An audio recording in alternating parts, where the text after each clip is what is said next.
Hello, this is Dr. Mark Miravalle. I'm here in Ireland with Anne Le Apostle. We are going through Volume 2, Conversations with the Eucharistic Heart of Jesus. And this last message of Volume 2, the September 5th, 2003 message, is from our Blessed Mother. So we'll read this and then we'll ask for Anne's comments. Quote, "My children, I am anxious that you persevere in your conversions. There are many graces available to you, so that you stay this course to holiness. Because I am a mother, your mother, I anticipate dangers that threaten my little ones. Be aware of spiritual pride. Jesus intends to bring each of you to a high level of holiness in a relatively short time. At no time should you think this holiness comes from you. Your faith, your love of God, is God's gift to you, so do not hold yourself above your brothers and sisters who are not responding as fully and hence not receiving the same level of grace. My little one, you might wonder what it is you are contributing if everything is coming from Jesus.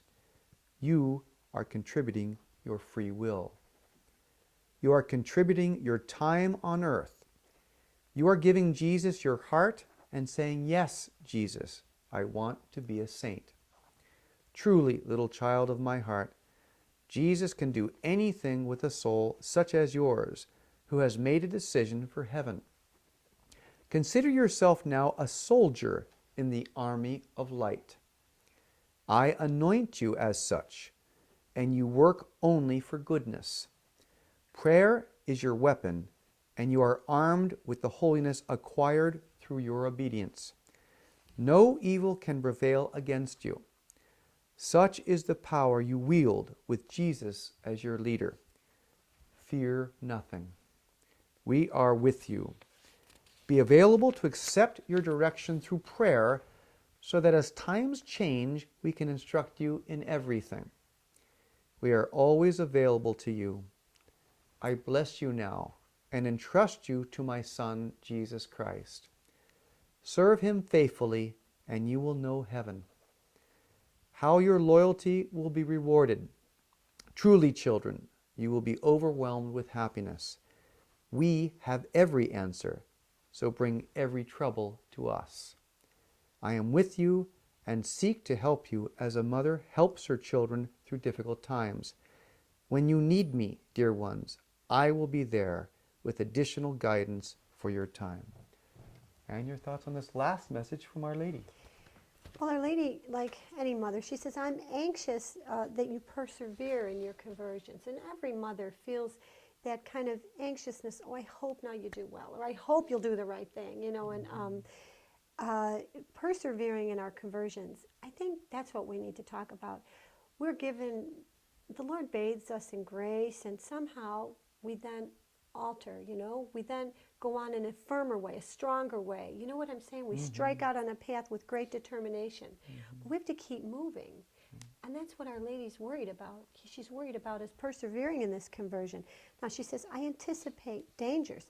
And then, this is very important, she says, God's going to give you a high level of holiness in a fairly short time. And she's concerned about spiritual pride. She doesn't want anyone puffing up.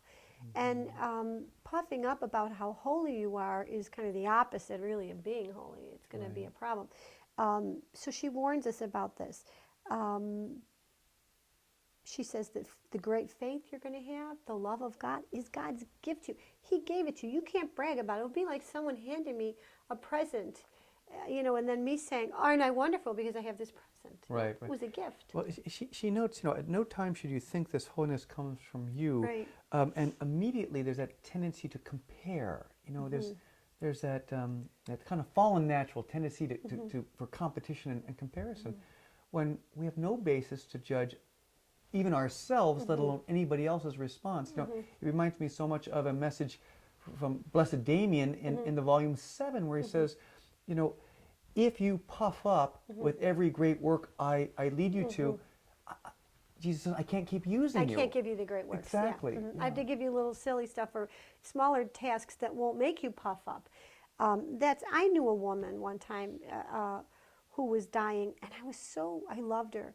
And I was really worried about her because she had no faith, and she had such little faith. And I used to think in my head, God help her. I mean, she's no faith at all. And the morning I was with her when she died, and I went to Mass that morning, and I was just fierce in my prayers. Jesus, you have to help her. I know she had almost no faith, but you have to, for me, you have to be merciful. Well, this is the funniest thing, because it was an absurdity. My fear was absurd. And the Lord pointed out to me, you're right. She has not been given what you have been given and what all these people have been given. She was not given that. But how did she live her life? She was absolutely obedient to the Catholic Church. And not only that, towards the end of her life, she brought communion to people in nursing homes. I mean, Beautiful. it was so beautiful because she didn't have any of the gifts. And what it gave me, first of all, was huge rejoicing about the reception she got in heaven, I mean, which was fabulous, really fabulous. And then it gave me a serious humbleness, like, okay, he has blessed me with faith. The fact that I can do things that differently is because of all these things he's given to me. I don't want to waste it. And I immediately thought of how often I had. So that's good to know. But the other thing Our Lady says, she says, free will, time on earth.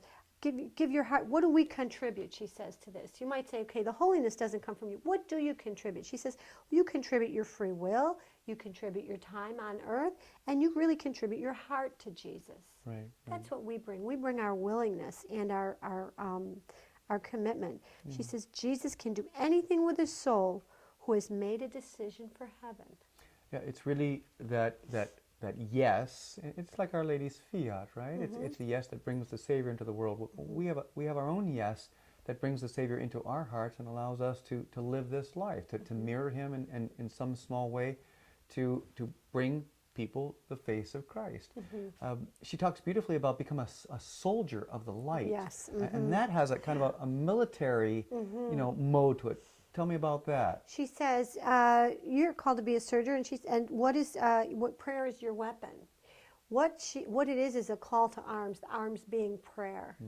I think what Our Lady is saying, what she's trying to say so, often and repetitively, is this isn't the time to mess around. Now, is there a time to mess around? Of course not. But she is imploring us to make the most possible use of these unique graces heaven is giving from this time. These are serious times that we live in. Our Mother is warning us, and we need to listen. Yeah, and she's been doing it throughout the world in different ways, as a mother does, always with peace and calm, but with a certain peaceful urgency. This is the time to respond. And she's always assuring us with that peace and that joy and that trust, and that they have every answer.